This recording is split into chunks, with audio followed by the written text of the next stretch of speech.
Is it possible that the thing that most divides our loyalties and passion is what can inspire us all to work together?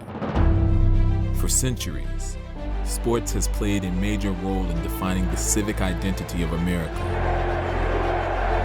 Today, they hold the power and the ability to transform lives. We're not looking for big league players, we're looking for big league people. Ask the city of Los Angeles, who invested their profits from the 1984 Olympic Games in youth sports programs in the inner cities. Two sisters from Compton picked up a tennis racket. The rest is history. Sports allow an inspirational moment. Oh, wow, what a moment. To ignite a battle to find a cure. We have raised a little over $3 million. They provide life lessons and hope, and the benefits of working together for the greater good. Most of all, sports are one of the few remaining methods we have to reach at-risk youth for positive social change. That is the power of sports.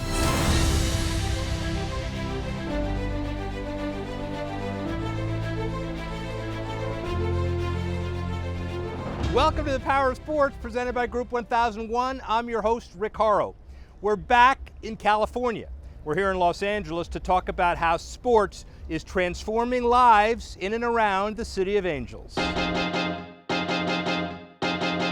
In a place where there's never a lack of entertainment options, sports is still a central part of the culture of the city.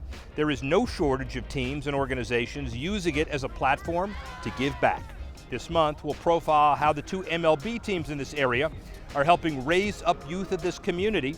We'll talk to Max Siegel, the head of USA Track and Field, in the home city of some of the most decorated track and field athletes in history. And we'll show you how a young IndyCar driver is engaging middle school students in STEM education at tracks across the country, including at the nearby Grand Prix of Long Beach. But let's start things off on the diamond in our Los Angeles City Pulse.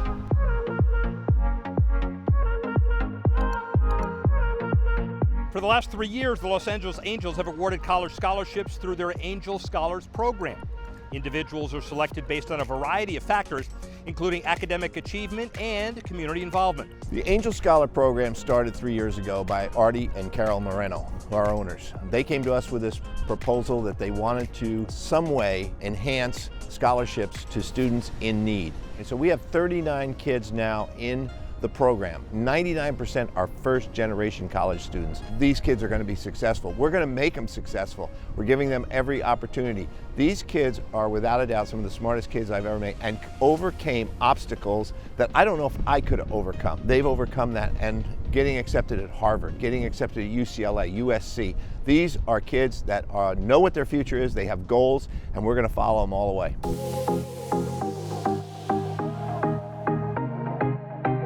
While we're here in LA, the Cal Ripken Senior Foundation and Group 1001 hosted a multi-sport clinic in Long Beach with the goal of reshaping the relationship between law enforcement and local children.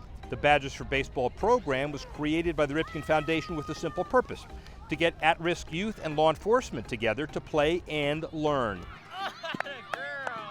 The law enforcement officers will teach life skills such as teamwork, respect, communication with the kids, and reinforce those life skills with team sports like soccer, hockey, basketball, football, really whatever the kids are interested in. You know, kids learn best when they're having fun, so we hope that those kids and those law enforcement officers have tight bonds and make a healthier community. Good job. Sports is the key to the success of our kids. If you're doing sports, you're not out there hustling in the streets, robbing people and doing crime. So we talk to these kids about playing sports. Sports goes along with everything in life. It's great exercise and it keeps the kids safe. Last year, Badges for Baseball ran in 83 California communities and impacted over 4,000 kids. More than 450 officers and professional youth mentors have participated in the program. All right, now that we did a run through, this is going to be the real one. Just get them into something that they may be interested in. It could lead them to where I am. It could lead them to be a doctor, who knows? But I think just athletics in general is something good for kids to be involved with, man. It teaches discipline, it teaches teamwork, and it teaches hard work. It can change lives. They may not understand right now what's going on, but it will always be ingrained with them, and one day they'll pick this from out of themselves, and it'll help them in life. There you go.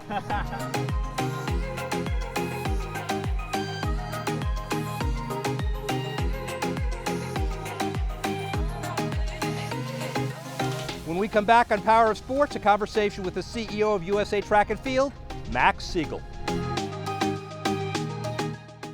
On behalf of Group 1001, it is my pleasure to welcome you to the Power of Sports. We are proud to travel across the country each month to tell the stories of how teams, athletes, and organizations are using sports as a catalyst for change in their communities. At Group 1001, our mission is to make insurance more useful and accessible to everyone. Our mission through Power of Sports is to inspire people across the country to see sports as a solution for positive change. To learn more, visit us at group1001.com.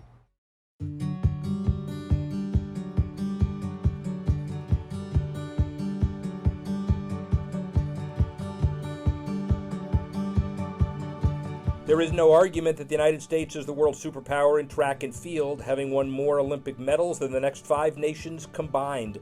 Max Siegel was named the CEO of that dynasty in May of 2012. Siegel's background is diverse and expansive. As a senior VP at Sony BMG, he managed the careers of artists like Justin Timberlake and Usher. He was the president of global operations for Dale Earnhardt Inc. and still has his hands in racing as the owner of Rev Racing, a development racing team in NASCAR for minority and female drivers. Since becoming USATF's 4th CEO, he has led the organization to unprecedented growth and success. 2012, new challenge, May of 2012, you're thinking, should I take this on, CEO of Track and Field? What were the considerations? You jump at it? Well, you know, I've been around the Olympic movement since the late 80s and had an opportunity to serve on the USA Swimming Board Foundation and then also USA Track and Field. And I've always felt that the organization as a global brand, the leader in the Olympic movement, had a lot of potential on the business side. So when the opportunity presented itself to take over and lead the organization, it's been really exciting ride so far. You know, in the last 7 years, we've had a huge growth trajectory, and I think it's because our sport, it's from the cradle to the grave. I mean, we get involved at the grassroots level, and obviously on the Olympic level, our athletes are the #1 track and field team in the world. And growing the sport from a youth level, very important part of your mandate, but also your heart. You didn't have the most stable upbringing yourself, so talk about that a bit. Yeah, sport really saved my life. And I dug in school and I dug in sport just to have an excuse to not go home. And it was through my coaches that invested in me that I realized the power of sport and how it can transform someone's self-image, give them the kind of confidence and really the discipline to be successful. So, you know, I'll always be indebted to sport, and I see it as a tremendous way to impact culture. Talk about some of the most inspiring moments you've had over the last 7 years. I can tell you that inspiring moments for me run the gamut. When I look on the Drive for Diversity side with the drivers like Bubba Wallace or Daniel Suarez or Kyle Larson, who all came through my race team, it's really inspiring. But then when you see the character of someone like Justin Gatlin that has fought through adversity and continues to handle himself with class and dignity and win on the highest level, that inspires me and it motivates me to stick to my principles and to be true to myself. We'll get to racing in a minute, but just on the track side, in terms of community outreach, what's on the horizon for USATF as an institution, and what are you most excited about? We brought on the Hershey Company a few years ago with our Run, Jump, Throw program, and we've had over 600,000 young people go through it. Partnership came about because Milton Hershey, who was an orphan, was really committed to the happiness and emotional well-being of children. And so they had the Hershey Track and Field Games, and when they talked about his legacy of creating fun and excitement and a great environment for people, we were really kind of a natural partner for them. Teaching them the fundamentals of the sport, but even more importantly, introducing them to healthy lifestyles and a lot of self-confidence. Growing that program on a global basis is great. I'm pretty excited about some of the younger athletes that are now on our international teams that have come through the pipeline, whether it's Sydney McLaughlin or Noah Lyles, and to see the young people mature and grow up, and then also to watch athletes like Allison Felix or Wallace Spearman transition into the elder statespeople and mentoring the young athletes is really amazing. Let's talk for a minute about Rev Racing. You've been an equity owner since 2009, and one of the numbers that really struck me is that 40 crew members are currently on NASCAR teams. Now you may have more now, but how did How did you decide to make a difference, and how did you implement it? So Reggie White, Eddie DeBartolo, Ronnie Lott, and I were looking many years ago, collaborating with Joe Gibbs and Rick Hendrick to get into the sport. We were forming and ultimately purchased a NASCAR team, and Reggie passed away. So it was at that time when Reggie called me. I'm Max Siegel, a black guy with a Jewish name, and he told me there were a lot of opportunities in NASCAR, and I thought he was crazy. But the reality is that there are. And so after spending 2 years as the president of Dale Earnhardt Incorporated, Brian France, the chairman, said, hey, listen, we want to look at the future of the sport. We want to diversify the athletes and the fan base. And my director of human performance, Coach Phil Horton, African-American legend, has a strong history in the sport. We collaborated. So the Pit Crew program was the first training program that we created together 11 years ago. And we've had 100% success in terms of placement of graduates from our program. So watching athletes who have peaked or don't really realize there's an opportunity to continue their profession in the sport has been great. But 40 throughout the National Touring Series, and when we go to a race and I see the change, it's a lot that makes me really proud. The other piece that I wanted to get to are commonalities. The USATF, obviously, Rev Racing, your early days as an agent. What have you learned generally about the power of sports that can really change lives if harnessed properly? First of all, both sports are family sports. You see so many families that participate in the sport, that attend as fans. But what was really interesting is I was the first African-American employee ever at Dale Earnhardt Incorporated going in as the president. We had 600 employees, and it was a company that had a 28-year history. And we bonded around sport. Many of us couldn't be more different than we actually were, but passionate about the sport, making the cars go faster, taking care of your family, and it's through sport you realize that we have more in common than we do differences. Sports unifies people and how it really, really has an impact at culture at the highest level and through all walks of life. I was telling a group of our athlete leaders, you know, I never thought I'd think about my legacy, but my legacy is all about trying to raise, train, and guide the next generation of leaders. Max Siegel does it very well. Thank you very much. Thank really you. Appreciate it. Next up, 5 verwend tulips. Who will start me off at 40 guilders? 60 guilder each. I've got it! Tulip prizes on the right! I'll bet you my house. Why does a tulip worth so much? It's a tulip. Times change, but market frenzies don't. Balance risk with a streamlined high-rate annuity at Gamebridge.life.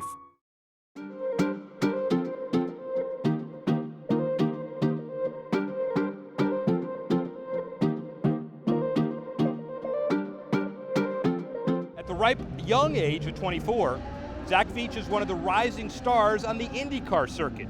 Driving for the Andretti Autosport team, Veach has made giving back to young people a central component of his racing career. At 6 stops this season, Veach is inviting local students behind the scenes at the track to see how science, math, engineering, and technology play vital roles inside a racing team. Middle school students first go through a STEM education program called Endeavor through digital education company EverFi. Endeavor is a first-of-its-kind interactive program that encourages STEM career exploration. It's built to empower learners with the knowledge they'll need to discover their career pathways. As they're being asked different questions and going through the activities, it's actually pulling out different careers in STEM that would be a good match for the students. So while they're going through it, at the end they have an actual portfolio of potential careers. And so they have a real life knowledge of not just what career they might be interested in, but what does it take. Once they get to the track, students realize how endless the possibilities are in a wide range of industries. We use these slick tires in the dry. We only use this one if it rains. This is in our backyard, and a lot of students wouldn't be able to have this opportunity to go behind the scenes to see what's happening and to see how there are careers that they could do outside of what the norm is.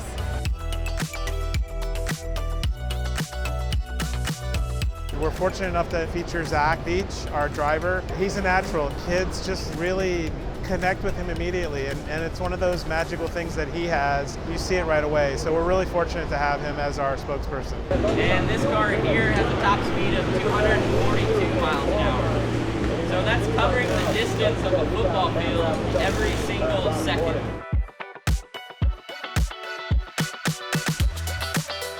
The cars are very safe. The seats are actually molded to our bodies.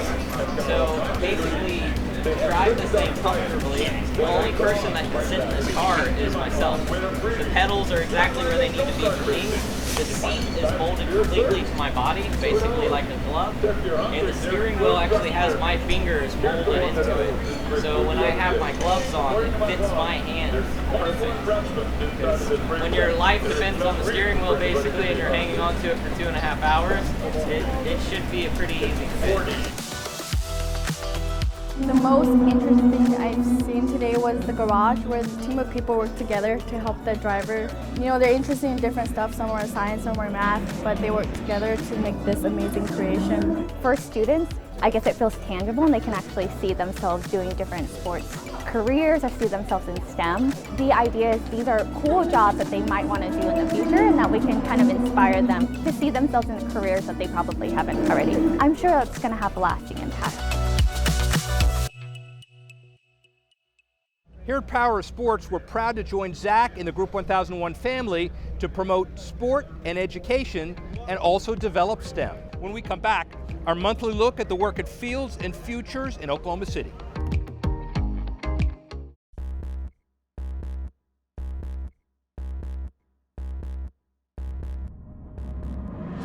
It's not the fastest lap. It's the fastest 200 laps.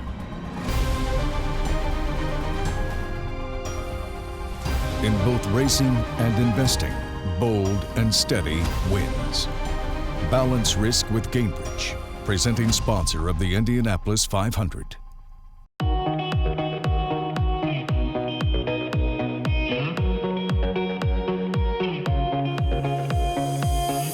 Each month on Power of Sports, we track the progress and impact of Fields and Futures, an organization building fields that empower youth across Oklahoma City's underserved areas. We've said it before with their work, but it bears saying again. Sports can open a door for a young student, ignite a passion, and provide a pathway to a brighter future. We're excited this month to introduce you to Josh Garcia, a pro soccer player for the Oklahoma City Energy FC, who used his love of the game to rise above life's challenges. A graduate of one Field and Futures partner school, U.S. Grant High School, Josh reminds us what courage, focus, and perseverance look like, and for Josh, it started on a soccer pitch. At 13 years old, 12 years old, nobody would have said this kid is going to go to college. In the environment that I grew up in, that's something hard to come across. My mom, she raised 3 kids on her own. She would have to miss work because she had to go chaperone us in class for getting in trouble. You know, you want to hang out and skip classes with friends and skip school, but you don't realize how detrimental that is. After getting in so much trouble, I realized the pain we caused her. Soccer turned my life around. It gave me new friends to hang out with.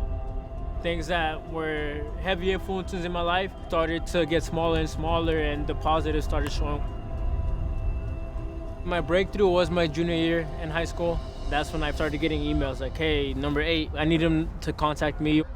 And that's when I was like, this is for real. I can go to college, I can do something now. Graduating college, my eyes were tearing up. I did what my opportunities said I couldn't do, what statistics said I couldn't do. My life without soccer, I couldn't tell you who I'd be or where I'd be.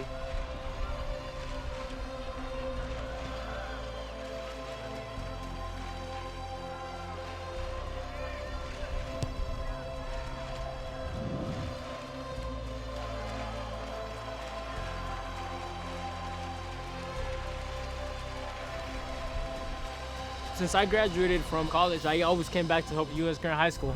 Whether it was coaching, training, whatever I could with the students there, let them know how I got through college and the struggles that I went through so they don't go through the same struggles and what it took for me to get to where I am.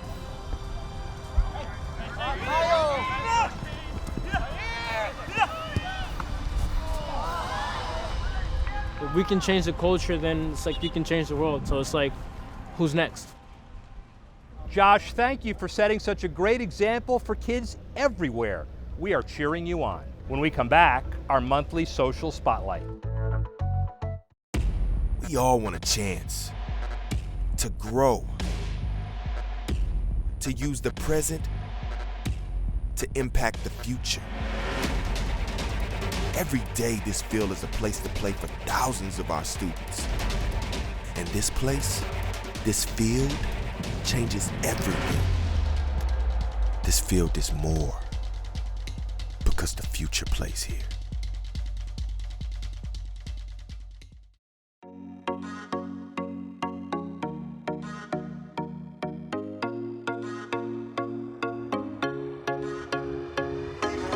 It's time to once again profile the best in sports and social media over the past month. We call it Social Spotlight, and our host Dwayne Taylor has more.